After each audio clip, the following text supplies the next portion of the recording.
ഒരു ദലം മാത്രം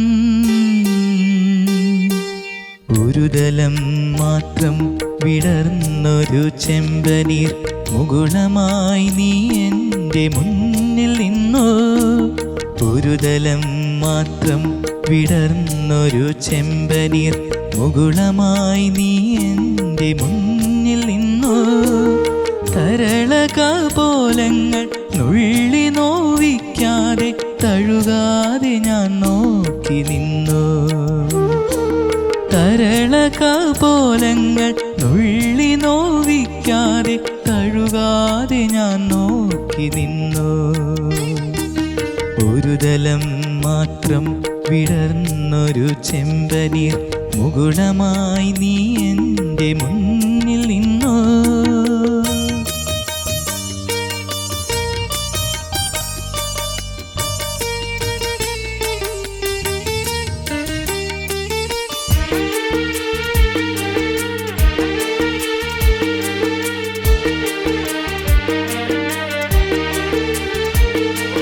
കൂടുകൾക്കുള്ളിൽ കുറുകിയിരിക്കുന്നു മോഹങ്ങൾ. കൂടുകൾക്കുള്ളിൽ കുറുകിയിരിക്കുന്നു മോഹങ്ങൾ. പറയാതെ കൊക്കിൽ ഒതുക്കിയതെല്ലാം വിരലിൻ്റെ തുമ്പിൽ തുടിച്ചു നിന്നു. പറയാതെ കൊക്കിൽ ഒതുക്കിയതെല്ലാം വിരലിൻ്റെ തുമ്പിൽ തുടിച്ചു നിന്നു. ഒരു ദലം മാത്രം വിടർന്നൊരു ചെമ്പനീർ മുകുളമായി നീ എൻ്റെ മുന്നിൽ നിന്നു. തരളകപോലങ്ങൾ നുള്ളി നോവിക്കാതെ തഴുകാതെ ഞാൻ നോക്കി നിന്നു.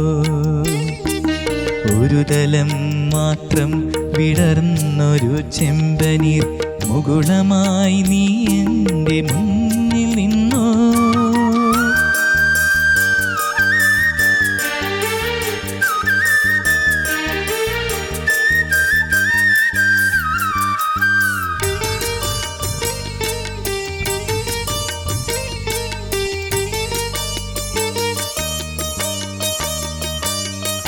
സാസാരിസനിന്നി സാസാരിസനിന്നി മാമാ മധമാഗഗ ഗപ ഗപ സാസാ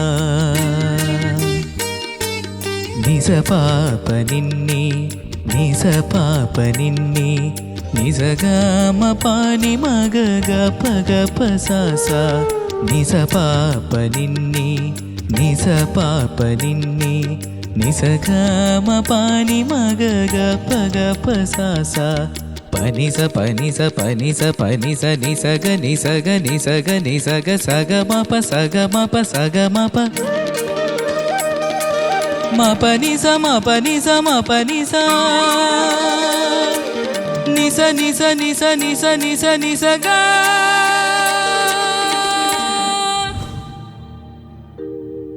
ഒരു ദലം മാത്രം വിടർന്നൊരു ചെമ്പനീ മുകുളമായി നീ എൻ്റെ മുന്നിൽ നിന്നു.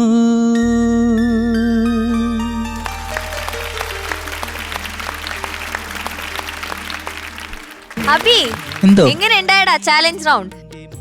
കുഴപ്പമില്ല. എങ്ങനെ ഉണ്ടായി നിനക്ക്? നിങ്ങളെന്താ ചിരിച്ചേ? ഞങ്ങളുടെ ജീവിതം ആലോചിച്ചിട്ട് ചിരിച്ചു പോയത്. നേരത്തെ നിങ്ങൾ കരയായിരുന്നല്ലേ പറഞ്ഞത്? അതും ഞങ്ങളുടെ ജീവിതം കരച്ചിലും ചിരിയും ആണല്ലോ ജീവിതം. ഓക്കെ, ഒരുത്തനോടെ കിടന്ന് പെടാപ്പാട് വിട്ട് പാടിയിട്ട് നിക്കുക തമാശ. ഓക്കെ, എന്നാലും സ്വരങ്ങൾ ഇങ്ങനെ ചരണത്തിൽ വരുന്നു. ഈ പരിപാടികളൊക്കെ വന്നപ്പോ എങ്ങനെ ഉണ്ടായിരുന്നു പ്രാക്ടീസ് സെഷൻ ഒക്കെ? കൊറേ വട്ടം പ്രാക്ടീസ് ചെയ്തു സ്വരങ്ങളെല്ലാം. നന്നായിട്ട് പാടാൻ പറ്റിയെന്ന് തോന്നുന്നു. എന്തായാലും അഭിനവിന് ഒരു ഇമ്പ്രൂവ്മെന്റ് ഉണ്ടെന്നാണ് നമ്മൾ കഴിഞ്ഞ തവണ പറഞ്ഞത്. എന്തൊക്കെയായിരുന്നു നിന്റെ ആ ഒരു പ്രോസസ്സിൽ നീ ചെയ്തുകൊണ്ടിരുന്ന കാര്യങ്ങൾ? ഇപ്പൊ ശ്രീഹരി പറഞ്ഞു അവൻ സാധകം ചെയ്യാൻ തുടങ്ങി, അവൻ എന്നും രൂപേശേട്ടന് അയച്ചു കൊടുക്കും എന്ന് പറഞ്ഞു. അത് ചെയ്യാറുണ്ടോ? ഓ അത് ചെയ്യാറുണ്ട്. ആണോ? ആ ഉണ്ട്. ഓക്കെ. പിന്നെ ഒരുപാട് വട്ടം പാട്ട് കേൾക്കും. പിന്നെ എന്നും അത് നിരന്തരം പ്രാക്ടീസ് ചെയ്യും. ഓവർ പ്രാക്ടീസും അല്ല അതുമല്ല, നോർമൽ അങ്ങനെ ചെയ്ത് പഠിക്കും. കൊള്ളാം, ഗുഡ്. ഓക്കെ, ഇനി പാട്ട് എങ്ങനെ ഉണ്ടായെന്ന് ചോദിക്കാം. ശരത് സാർ. മക്കളെ എന്തോ സാർ? Beautiful song. അതെ. ഓ അസാധ്യ പാട്ട്. എന്തൊരു സുഖമാണ് ആ ഒരു കോമ്പസിഷൻ. അതിന്റെ ആരൊക്കെയാണ് എന്നൊക്കെ പറഞ്ഞ് അതാണ്. മ്യൂസിക് MG രാധാകൃഷ്ണൻ സാറ്, പിന്നെ ലിറിക്സ് ONV കുറുപ്പ് സാർ, ഞാനിങ്ങനെ കവി പാടിയത് യേശുദാസ് സാറ്. ഒരു ഉഗ്രം പാട്ട്. അതിൽ നമുക്കൊരു തർക്കവുമില്ല. അത് അദ്ദേഹം പാടി വെച്ചേക്കുന്നതും ഒരു നിവൃത്തിയില്ല. ഒരു ഇൻട്രസ്റ്റിംഗ് കോമ്പസിഷനാണ്. ഒരു ബേസ്, ഒരു രാഗം വെച്ചിട്ട് എന്നാൽ അന്യസ്വരങ്ങൾ യൂസ് ചെയ്തിട്ടുണ്ട്. അത് ഒരു വണ്ടർഫുൾ കോമ്പസിഷൻ. ഒക്കെ നന്നായിട്ട് തന്നെ പാടി കേട്ടോ. Thank you sir. തന്നെ പാടിയിടാം. അപ്പം എനിക്ക് ആ ഒരു കൂടുകൾക്കുള്ളിൽ അതൊക്കെ ഒന്നൊക്കെ കറക്റ്റ് ആക്കാമോ? കൂടുകൾക്കുള്ളിൽ കുറുകിയിരിക്കുന്നു മോഹങ്ങൾ, കൂടുകൾക്കുള്ളിൽ കുറുകിയിരിക്കുന്നു മോഹങ്ങൾ. പിന്നെ മോനെ പറയാതെ പറയാതെ കൊക്കിൽ ഒതുക്കി, പറയാതെ കൊക്കിൽ നീ. അത് സായാണോ നീ അതൊന്നും അറിഞ്ഞുകൂടാതെ ഒരു അവസ്ഥ ഉണ്ടായിരുന്നു. അത് കൃത്യമായിട്ട് ഒന്നുകൂടെ പാടാമോ? പറയാതെ കൊക്കിൽ ഒതുക്കിയതെല്ലാം വിരലിൽ. പാടിക്കോ മോനെ. വിരലിന്റെ തുമ്പിൽ തുടിച്ചു നിന്നു. അടുത്തത് പറയാതെ കൊക്കിൽ, പറയാതെ കൊക്കിൽ, പറയാതെ കൊക്കിൽ, പറയാതെ കൊക്കിൽ ഒതുക്കിയതെല്ലാം വിരലിന്റെ തുമ്പിൽ തുടിച്ചു നിന്നു. അവിടൊക്കെ ആയിരുന്നു മോനെ കുറച്ച് കൺഫ്യൂഷൻ ഉണ്ടായിരുന്നു. പിന്നെ ആ സ്വരം ഒന്ന് നമുക്ക് പിടിക്കാം. സാസാരിസ നിന്നി, സാസാരിസ നിന്നി മാമാ മധമാഗഗ ഗപ ഗപ. അതൊന്ന് പാടാമോ? മാമാ മാമാ മധമാഗഗ. മധ എന്ന് പറയുന്നത് മായാടാ. അതാ ഞാൻ പാടിച്ചു നോക്കിയേ. മാമാ മധ. അതവിടെ വേണ്ടേ ഉണ്ടാവാൻ? മാമാ മധമാഗഗ. മധ എന്ന് പറയുന്നത് മായാണത് അല്ലേ? ആ മധമ എന്ത് പാടണം, അതുകൊണ്ട് പറഞ്ഞത് കേട്ടാ. Okay sir. അത് കഴിഞ്ഞിട്ട് ഒരു നിസഗാമ, അതൊന്ന് പാടാമോ? നിസ പാപ നിന്നി. അത് കഴിഞ്ഞിട്ട് മക്കളെ നിസഗാമ പാനി മഗ ഗപ ഗപ. പാനിമാ പാനിമാ പാനി മഗ പാനി മഗ പാനി മഗ ഗപ ഗപ സാ. അത് ഉണ്ടായിരുന്നുണ്ട് ഒരു കൺഫ്യൂഷൻ മോനെ. ബാക്കിയൊക്കെ നല്ലതായിരുന്നു. Thank you. പിന്നെ ഈ നൃത്തം മോടെ ആക നീന, അത് ഇച്ചിരി സമാധാനം. അയ്യോ എന്നെ പിടിച്ചോ. എൻ്റെ മാമൻ പണ്ട് സ്കൂട്ടറിൽ വരുന്നോണല്ല പാടേണ്ടത്. കാരണം മാമന് ബ്രേക്ക് ഇട്ട് നിർത്താൻ അറിഞ്ഞൂടാ. അപ്പൊ അവിടെ വരുമ്പോഴേ നാട്ടുകാരൊക്കെ റെഡിയായിട്ട് നിൽക്കും. പിടിച്ചോ എന്ന് പറഞ്ഞാൽ അപ്പൊ നമ്മളെല്ലാം കൂടെ പിടിച്ചില്ല, മാമ മൂക്ക് മുത്തി വീഴും. അങ്ങനെ ഒരു അവസ്ഥ വരരുത് കേട്ടോ. അപ്പൊ മക്കളെ അതേ ഉള്ളൂ. പക്ഷെ നല്ല ബ്യൂട്ടിഫുൾ സോങ് മനോഹരമായിട്ട് തന്നെ പാടിയിടാ. Thank you sir. Thank you Sarath sir. ചേച്ചി അഭിനവ്. എന്തോ മാം? എനിക്ക് ഒരുപാട് ഇഷ്ടപ്പെട്ടുടാ മോനെ. Thank you ma'am. അത് നല്ല നല്ല മെച്ചൂരിറ്റിയോട് പാടി കേട്ടോ. And I felt you like a cool cat എന്ന് വെച്ചാൽ അങ്ങനെ. തണുത്ത പൂച്ചയാന്ന് പിന്നെയും പറഞ്ഞു. തണുത്ത പൂച്ചെന്ന് വെച്ചാൽ വളരെ കൂളായിട്ട് പാടി. അതിന്റെ ഒരുപാട് ഒരു നല്ല ഫ്ലോ ഉണ്ടായിരുന്നു ആ പല്ലവി എല്ലാ സ്ഥലത്തിലും. പക്ഷെ അഫ്കോഴ്സ് ചില ഈ കൂടുകൾക്കുള്ളിൽ അത് കുറച്ചുകൂടി ഇപ്പൊ പാടി കേൾപ്പിച്ചപ്പോ ഒന്നുകൂടി സ്മൂത്തായി. പക്ഷെ വലിയ പ്രശ്നമൊന്നും ഇല്ലാന്ന് തോന്നി എനിക്ക്.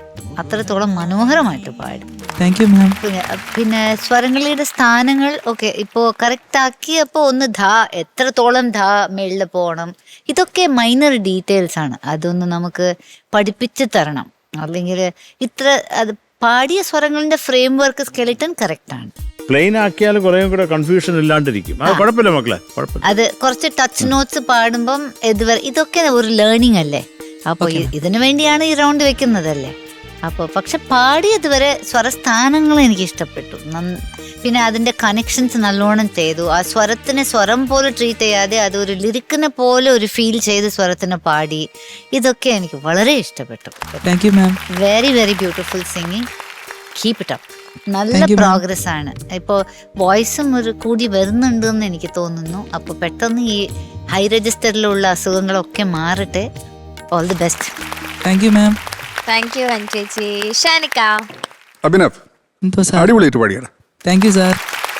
ഉഗ്രൻ സോങ് സെലക്ഷൻ. എന്തൊരു പാട്ട്. ഓഹോ ടൈംലെസ് സോങ്. ഇപ്പൊ കേട്ടാലും ഭയങ്കര ഫീലുള്ള പാട്ട്. ഞങ്ങൾ നേരത്തെ എന്താ ചിരിച്ചതെന്ന് വെച്ചാല്, പിന്നെ ഇങ്ങനെ നമ്മൾ ഈ നോട്ട്സ് എക്സ്ചേഞ്ച് ചെയ്യുമല്ലോ, അതുപോലെ ഞാനിങ്ങനെ കാണിച്ചു ഇവിടെ നിങ്ങൾക്ക് എന്തെങ്കിലും എന്ന് പറഞ്ഞപ്പോൾ ആ കറക്റ്റ് 2 സ്ഥലത്ത് വട്ടിട്ട് വെച്ചിരിക്കുന്നത്, എക്സാക്ട് സെയിം സ്ഥലത്ത്. അപ്പൊ ഞാൻ അതേപോലെ തന്നെ തിരിച്ചു വെച്ചു. അപ്പൊ ആ 2 കാര്യങ്ങൾ തന്നെ കൂടുകൾക്കുള്ളിൽ, മാമിനും സാറിനും തോന്നിയ കാര്യം തന്നെ, കൂടുകൾക്കുള്ളിൽ അതുപോലെ പറയാതെ സാറോ ശരത്ത്. അപ്പം ഈ 2 സ്ഥലങ്ങളാണ് നമുക്ക് എല്ലാവർക്കും ഒരു ഇതായിട്ട് തോന്നിയത്. പിന്നെ ബാക്കിയൊക്കെ ശരത്തായിട്ട് പാടിച്ചു. എനിക്ക് ഇപ്പോഴും അഭിനവൻ എൻ്റെ ഇമ്പ്രൂവ്മെന്റ് അതിന് വലിയൊരു കയ്യടി ഉണ്ട് കേട്ടോ. Thank you sir. നല്ല ഇമ്പ്രൂവ്മെന്റ് ഉണ്ട്. ഇപ്പം പാടുന്നതൊക്കെ നമുക്ക് ഫീൽ ചെയ്യാൻ തുടങ്ങി. നേരത്തെ കുറച്ച് ഒരു എന്താ പറയുക, ഒരു ഉപ്പില്ലാത്ത കഞ്ഞി ലെവലൊക്കെ ആയിരുന്നു. പക്ഷെ ഇപ്പം നല്ല പാകപ്പെട്ട് വരുന്നുണ്ട്. ഇപ്പൊ നല്ല കഞ്ഞിയാണ്. നല്ല ഉപ്പൊക്കെ അത്രേ ഉള്ളൂടാ. നന്നായിട്ട് തന്നെ പാടിയടാ കേട്ടോ. Thank you sir. All the best. Thank you sir. Thank you Shanika. നല്ല കമന്റ്. സിനിമാർക്ക് ചോദിക്കാം. ചോദിക്കാം. ശരത് സാർ. എന്റെ തണുത്ത പൂച്ചയ്ക്ക് 9 mark. Thank you sir. Okay, thank you Sarath sir. Shanika. Cool cat അല്ലേ? Cool cat. 9. Thank you sir. ചേച്ചി. ഞാൻ ദാറ്റ്സ് വൈ മുൻപേ ഇട്ടു. നന്നായി. ചേച്ചി ഇപ്പൊ ആലോചിച്ചോണ്ടിരിക്ക. Okay, so total 18 marks. Thank you ചേച്ചി. Okay, cool Katz